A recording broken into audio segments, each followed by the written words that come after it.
What's up, Planeswalkers? T6 here. What happens when you target a creature with one of your spells and then target them again? We'll find out today on Theoric 6 Sauce. What's up, Planeswalkers? Theoric 6 back with some more Magic the Gathering Arena. I do, of course, hope you head over to flipsidegaming.com and use promo code 6 for 10% off on orders over $10. It's a good deal. It helps support the show. And if you enter in my code for flipsidegaming.com, before May 20th, you'll be signed up to win one of 3 sweet Richard Kane Ferguson playmats. These are awesome art done by an awesome Magic the Gathering artist who has been with the game for a long, long time. Today, we're playing some Divine Retribution in the form of Feather, the Redeemed. This is not really my cup of tea, but I know a lot of people like this style of deck. It is very hit or miss. And yes, I do mean the meme. The point of this deck, essentially, is to get extra value out of your spells. And the way that we end up doing that is by taking advantage of essentially 4 out of the, 5 creatures in our deck. So I'm going to talk about the creatures first, then move on to spells, and then I'll hit on the Planeswalkers in a moment. So first card I want to talk about is Adanto Vanguard, because this is the card that doesn't actually get any value out of our spells, but Adanto Vanguard is still a really nice, aggressive card that you can use pretty much whenever, because of the fact that you can just pay life to give him indestructible. Now, I should say, you really don't care about paying life, unless, of course, you're against, like, a burn aggro deck, because of the fact that, we can burst people down real easy.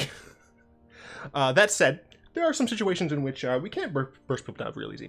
But what's really nice about Adanto Vanguard is just the consistency of how good it is by itself, right? This is essentially always going to be attacking as a 3-power creature. It will always typically have the ability to give itself indestructible. It's just a good creature on its own. However, some of our creatures, they shine a little bit brighter when we're able to use them in conjunction with some of our instant sorceries. So Dreadhorde Arcanist is a 2-mana 1/3 with trample. It's a very strange stat line, but its ability allows you to recast things from your graveyard as long as their CMC is less than or equal to the power that Dread Arcanist currently has when the trigger resolves. The thing is, all of the spells that we have in the deck only cost 1. You don't ever have to target this to make its power any larger, to get value out of literally all of the spells in our deck.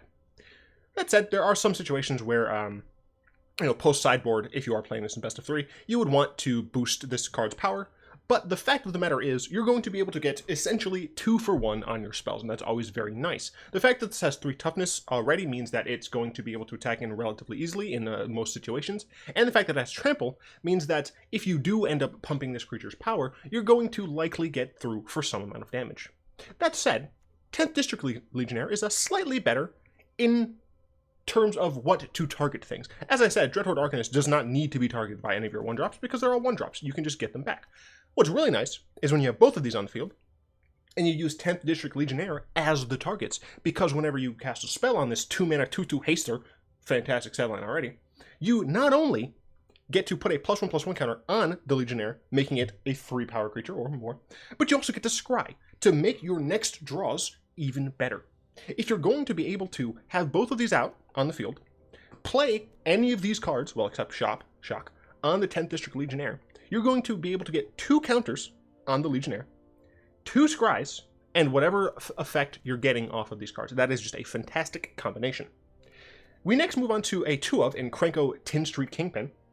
Essentially, the reason this is in the deck is because it does provide a bit of wideness. As you can see, we're not really running that many creatures, especially considering the fact that 6 of our creatures, they're legendary.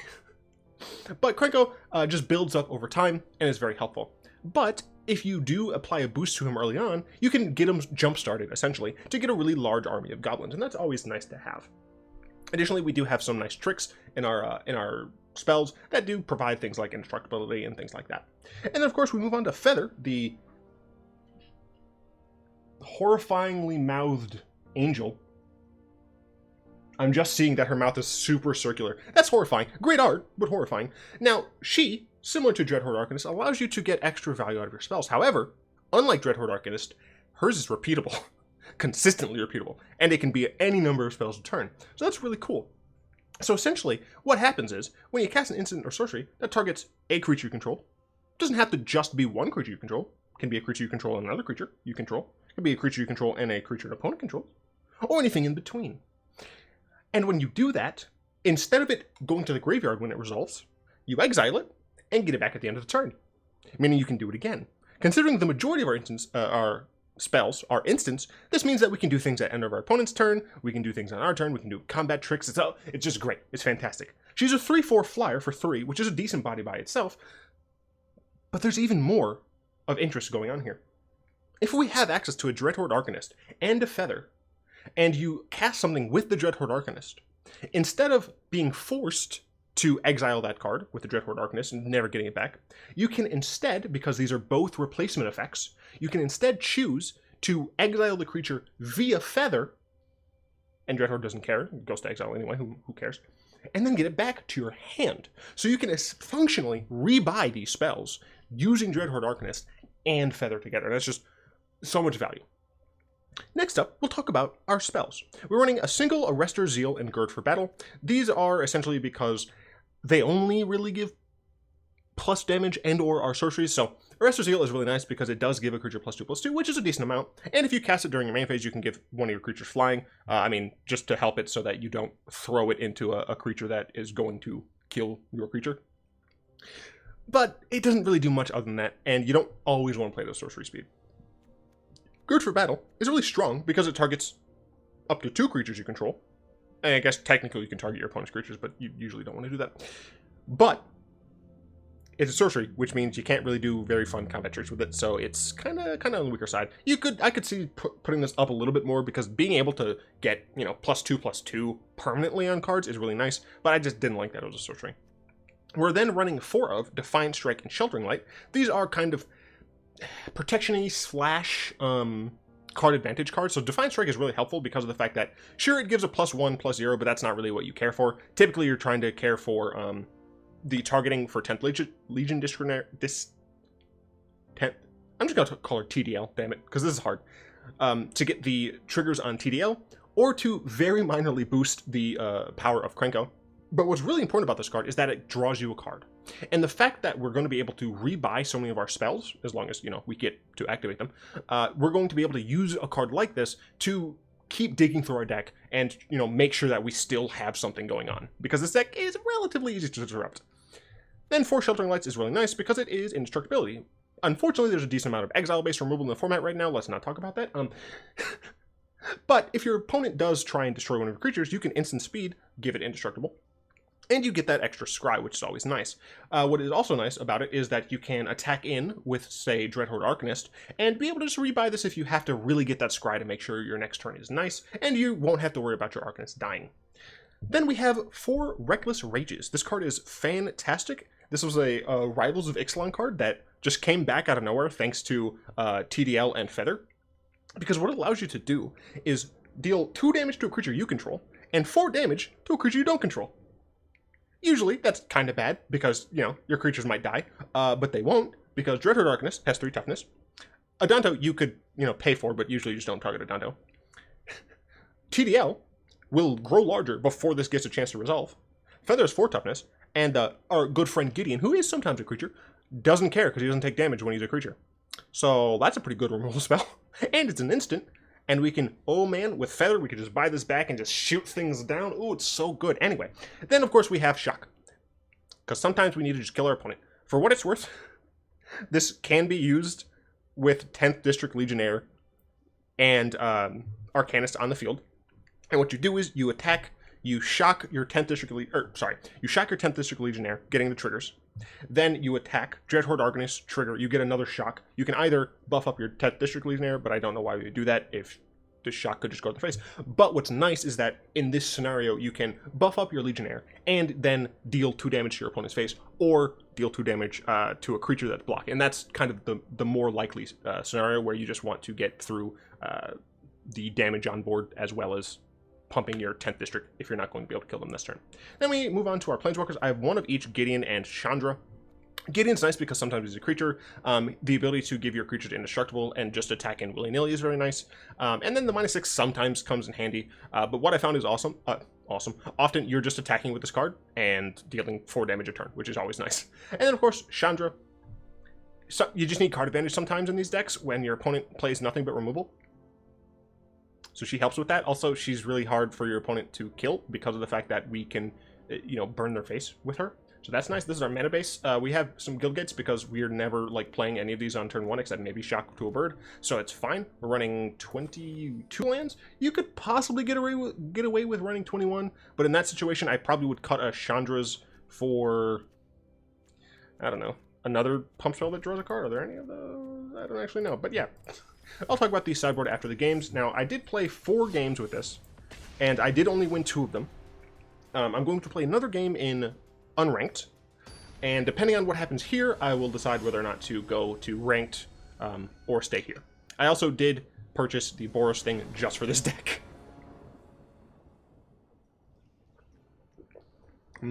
Blackberry lemonade.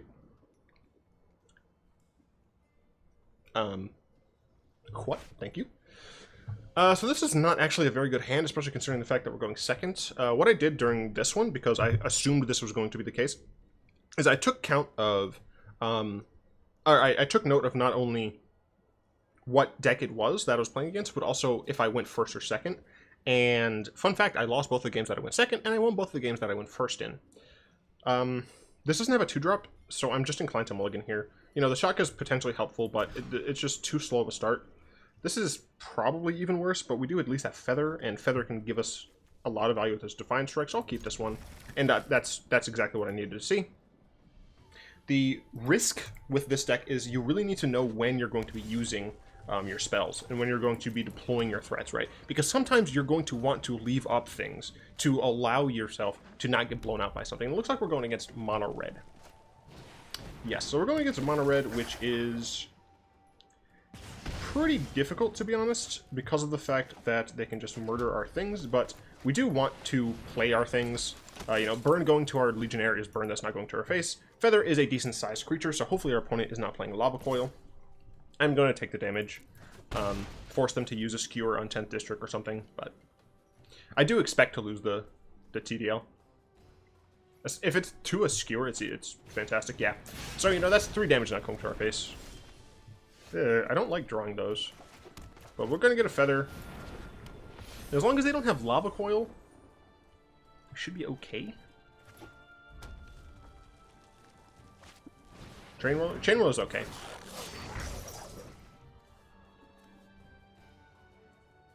Yeah, what's nice is that at this point... Oh, yeah, cool.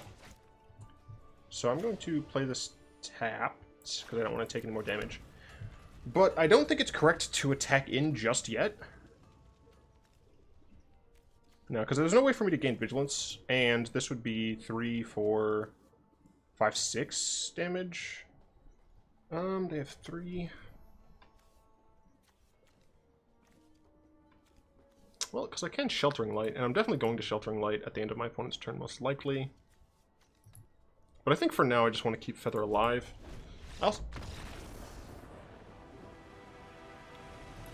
Okay. What I assume happened there is my opponent didn't like how long I was taking thinking, and they were playing mono red and unranked just so that they could win as many games as possible to complete their dailies. Which is, a screwed up thing to do, but sure, whatever.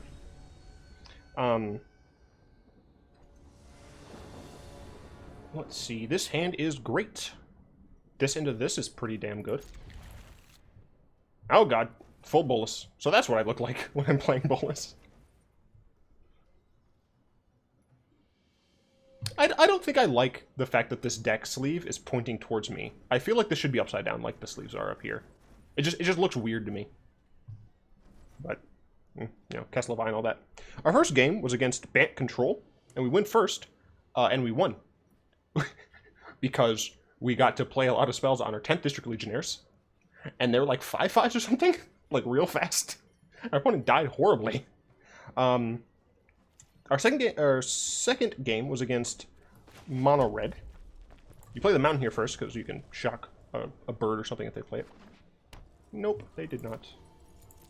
So here I'm going to play the Arcanist first.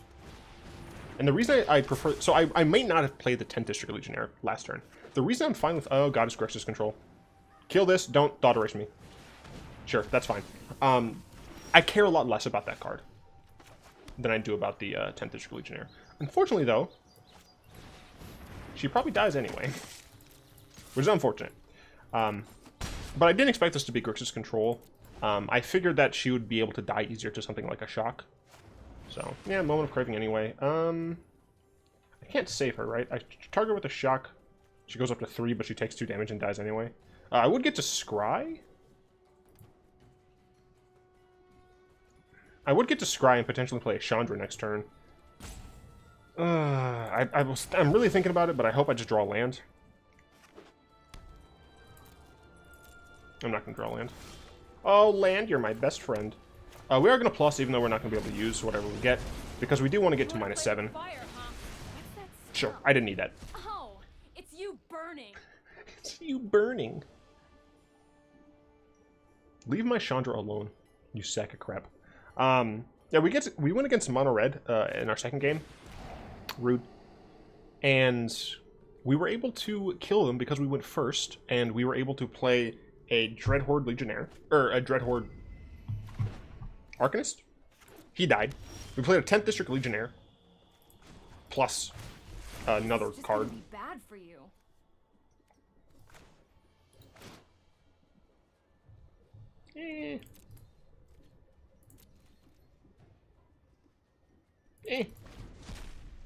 I don't need to show them.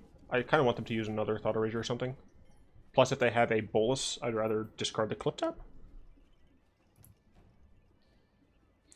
So we were able to win against mono red. You know, it was fine. I don't think it was very close, and I think it was because I went first. You know, being able to put the pressure on early with a TDL is very helpful, because then they're not really going to be able to use their creatures to attack you. Interesting. And they're not going to really be able to use their burn to hit your face, because they're going to be too preoccupied at trying to remove your creatures. And it's difficult to do that when you have things that give your creatures indestructible. So yeah.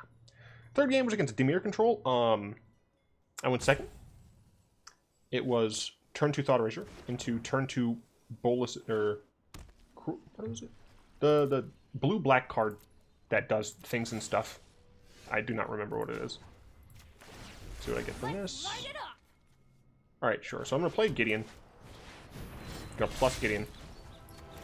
This is a prime day for justice. I'm literally going to Sheltering like this so that I can scry. Get this out of here. Sure. So 2 Planeswalkers. That's cool. I assume at least one of them is going to die. Likely Sharon. But yeah, they had... Tyrant Scorn. Thought Erasure into Tyrant Scorn into triple Vraska's Contempt. And then I didn't draw any more creatures, so I lost. Kefnet, that's rude. My turn. So I am going to plus my Gideon. I'm going to attack. Your light will cleave the darkness. He's going to block, even though he knows I have 2 shocks. I should have -7 first. Am I going to -7 though? Is the question. Right? Because I can potentially get more value off of this by waiting. So I'm going to be a little greedy, but I think I need to be greedy in this situation.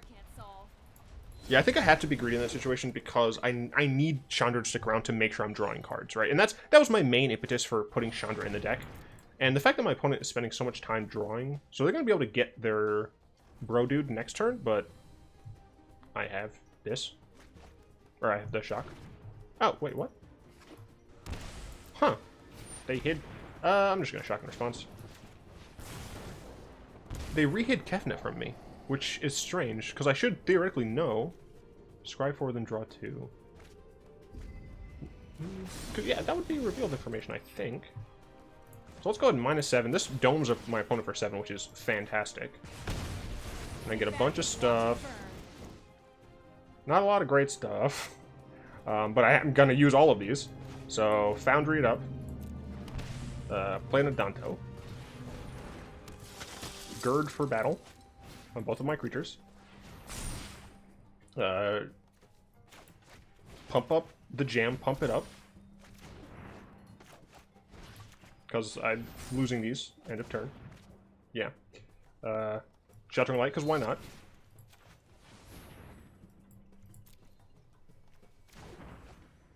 Huh. I can't attack with this. My opponent's going to be at what? something. I might as well do this then. Yeah, so my opponent is relatively screwed. Good game. If Chandra dies, they die. This I can give indestructible. That's unfortunate. So they do gain life. But I can just keep plussing. Gideon's hard to kill. Don't you dare press concept. No! Not again. Give me a 10th district Legionnaire, please. It's just gonna be bad for you. No, that's rude. Feather. Arcanist. I don't think I play 2 Arcanists, right? I think playing 2 Arcanists plays too much into like a Ritual of Soot, and I have no idea if people are playing Ritual of Soot right now. Ah, damn. I was so close. Yeah, I should have saved the last strike. You know. How dare you? Also, if you don't kill my Dreadhorde Arcanist, that seems a bit strange. Because I have the thing in my graveyard, right? I have the I have that. That's a wrong thing to do, opponent. What's that smell? I'm taking damage. Like, I do not care. I'll play Feather because I want to get the value out of this card. I will attack. I will cast this. Target that. Target this, because I don't want her to get shocked. And Reckless Rage, I'll put it back into my hand with Feather. You take some Dabblage. I will play Adanto Vanguard. And I will pass the turn. Again, I don't really want to commit too much into the game. Looks like another enter. Sure, the life gain's frustrating, but, you know, the fact that I still have Sharon is helpful. Got another Reckless Rage. Wait, did I lose my other feathers? One. Well, I'm gonna lose Dreadhorde Arcanist. Because there's no way they take Reckless Rage, right? I guess I let them maybe mess up by taking Reckless Rage. When is it 10? I could definitely kill this. Why? Why would you take that? I can use it with this again. Why? There's no problem fire can't solve. And now it's even better. Why have you done this to yourself? Because now I can get it back again. Target this now to get even more value here.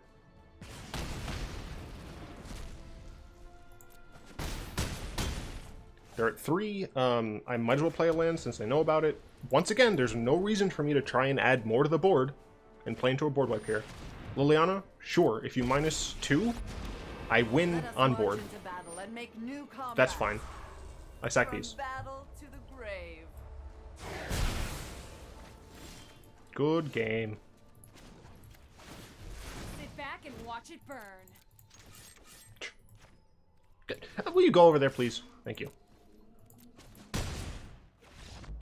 What would be control? I wasn't paying attention if I went first that game. I feel like I did. But I could be wrong. Alright, we'll hop over into ranked, see how it does there. The last game, after the Dimir deck that played nothing but removal, was Golgari midrange. For those of you who have seen the difference between Golgari and Sultai midrange, about to ruin your day. Oh, I hope not. It's an okay hand. Yeah, it's an okay hand. I might shock. If my opponent does something on turn 1, I might shock to shock. So yeah, we'll keep this. The distinction between Sultai and Golgari midrange is that Golgari midrange has substantially more removal. Like, too much.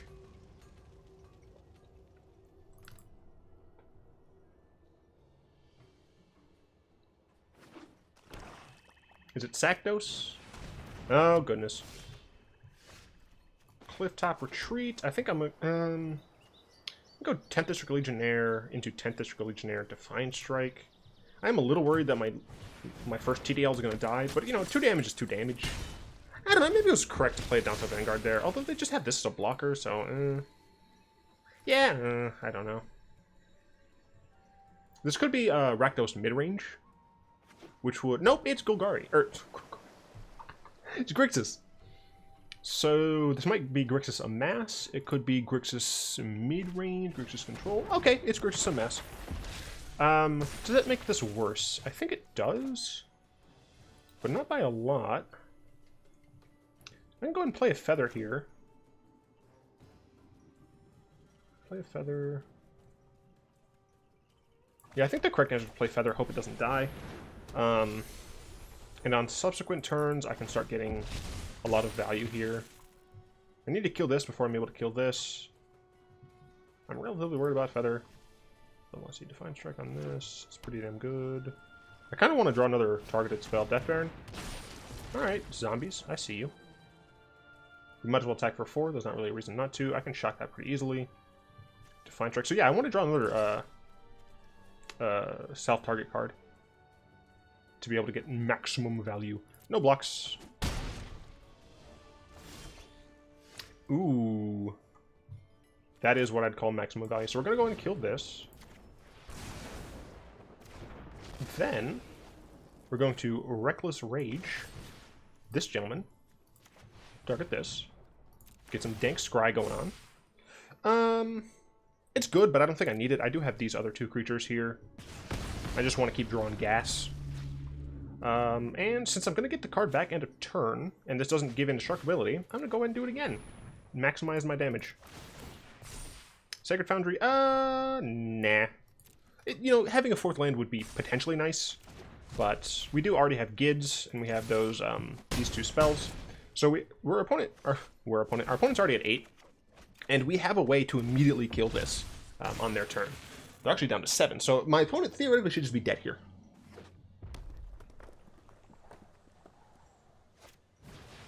No! Fuck.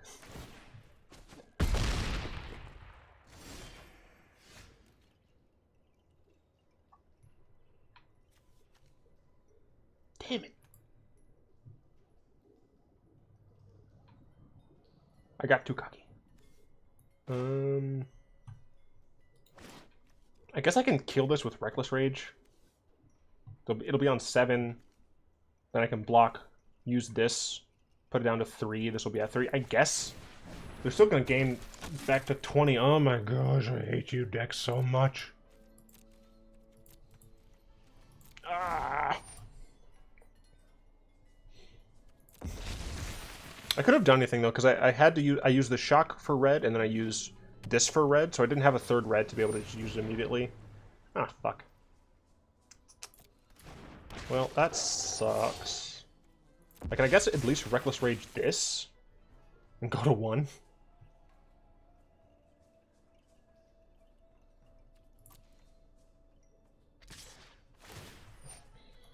What's nice is my opponent is starting to slow down on card advantage. The problem is I have to be able to deal with this token, and I don't think there's any way for me to do that.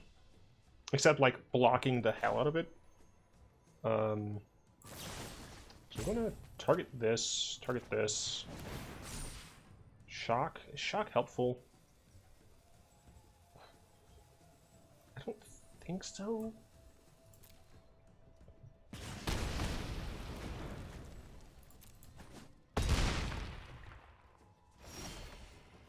My hubris, no! Ah, this game was so close. Fuck.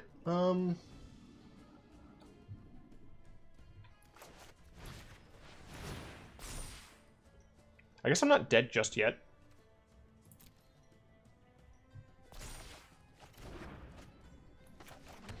Because I can still block this and draw another card. Alternatively, I can play an Adanto Vanguard and block it. The issue, of course, if they have another creature that gets trample or another Gleaming Overseer or something like that. So I think I'm going to... I mean, honestly, I think I have to kind of attack and start trying to whittle them back down and just chump with the Vanguard until I'm able to somehow kill this, which might be through, like, slowly getting Gideon up to -6. Oh, good. Wait. The undead this doesn't kill me yet. Minions. Loyal. Okay, that's fine.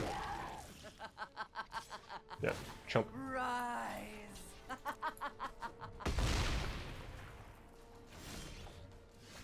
Nothing does not help. Can you give her vigilance?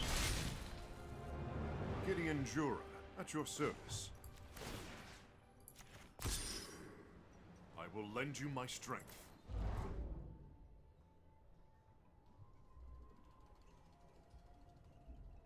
To block this, and then play this to block that. I'm gonna attack her. See what my opponent would like to do about it.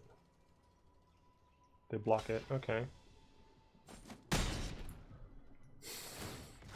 Sure, you get to draw a card. Dead. Wow, this game went from won to lost in seconds because this freaking widespread brutality.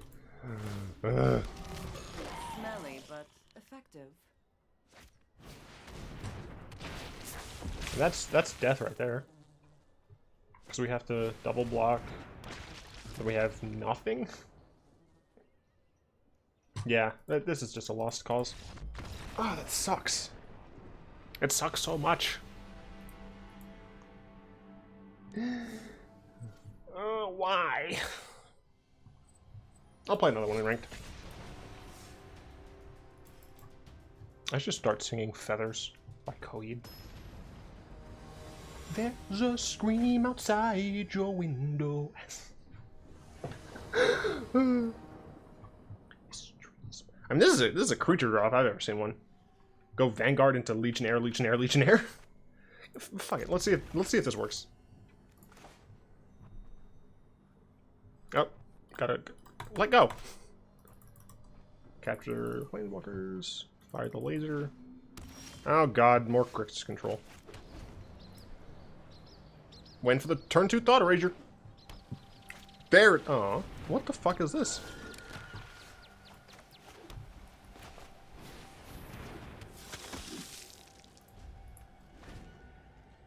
What?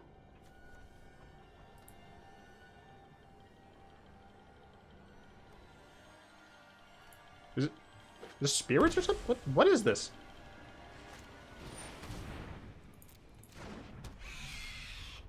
Oh. That's what this is.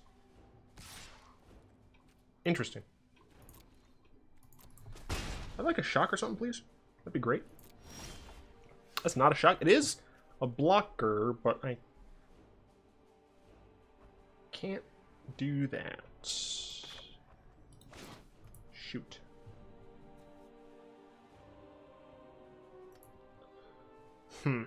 I think it's fine to lose a single card to Thief, just so we can establish the Feather, even though Feather's probably going to die. And I think, honestly, my actual takeaway about this deck is I think it's just... it's not linear per se, but it requires very...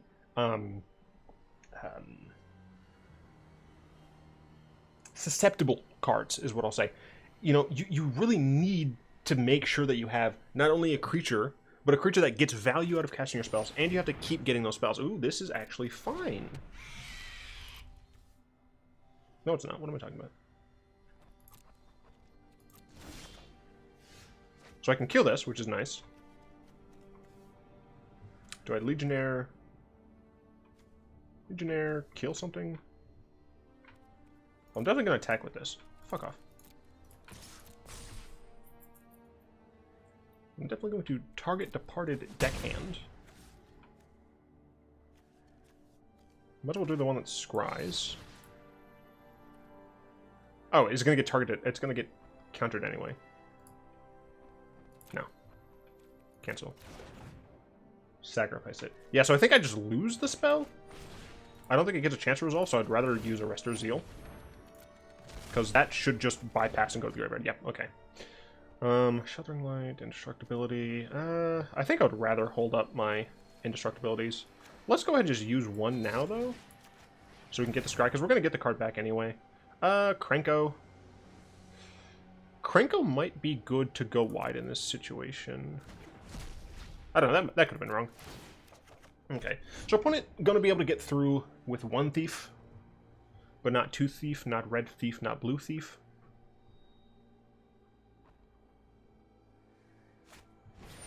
Another deckhand.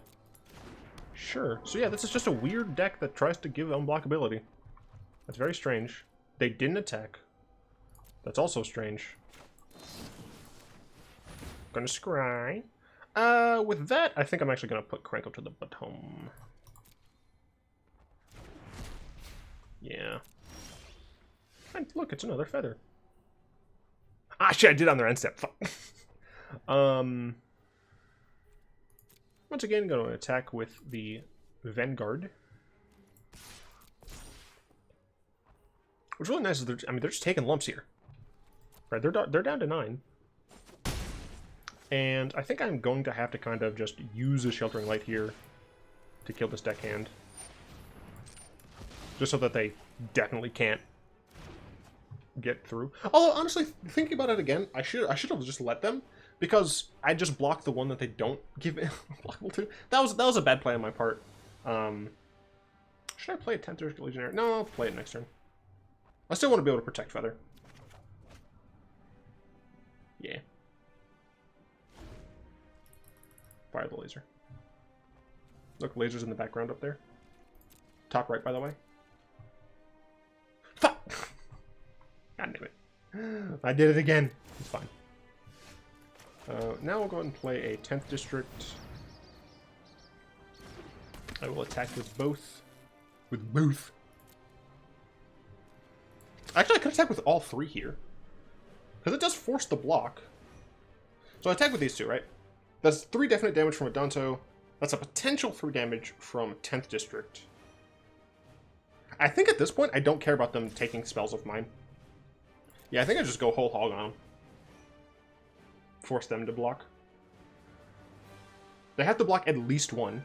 Because if they don't, they're potentially dead. Of course, they have mana up, so they likely have some sort of spell here. Next to damage, you say? That's a bait if I've ever seen one.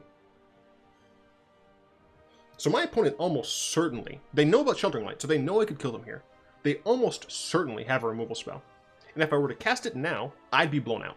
However, I'm just going to put them to 1. Sure. I don't know if they conceded because I was taking too long, but I wanted to explain that, because not all players are going to know stuff like that.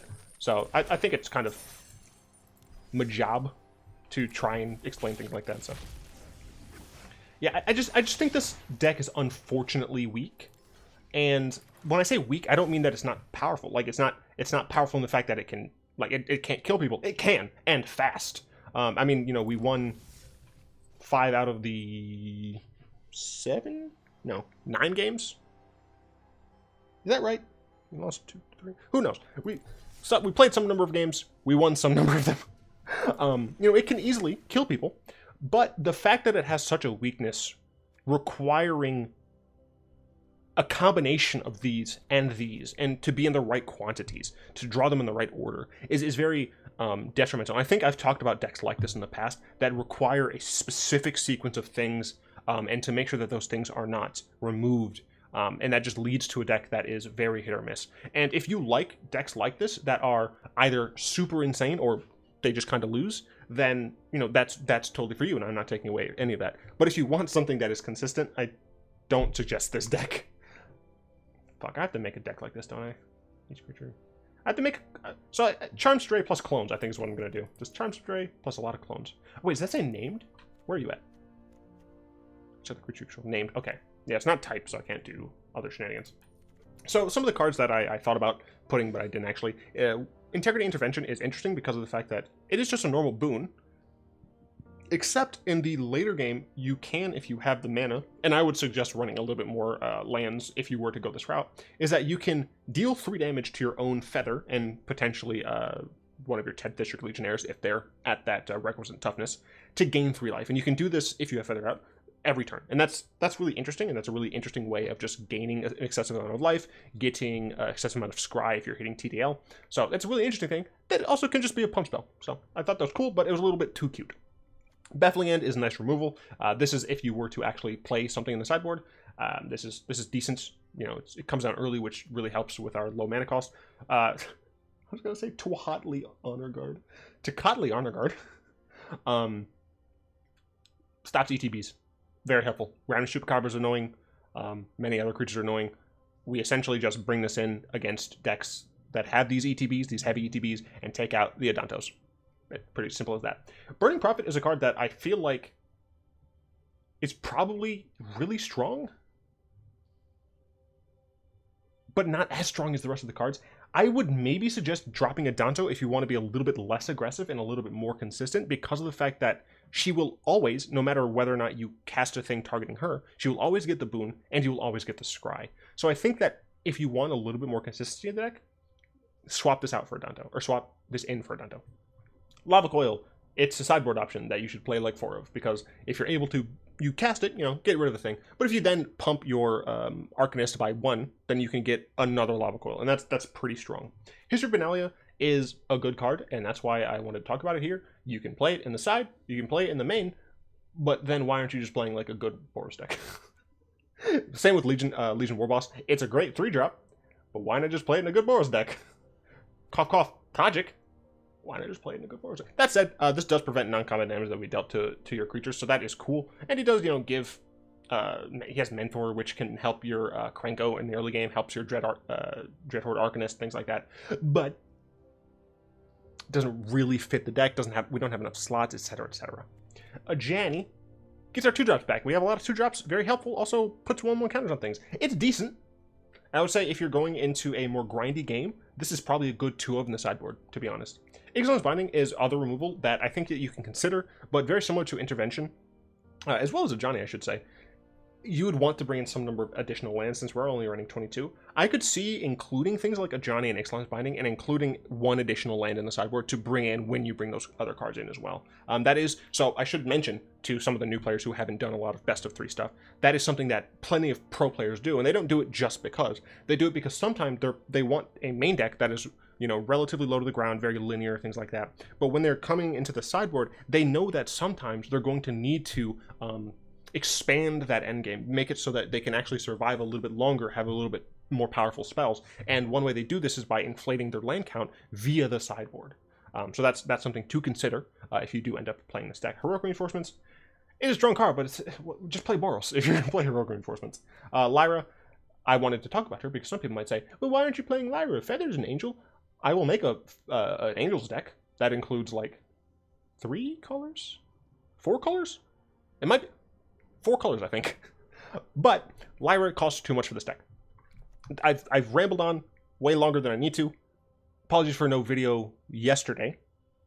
I was busy getting grades and things situated, emailing people and stuff like that. So, but the semester is now over. I do have summer stuff to do, so I'll still, I'll still be doing work.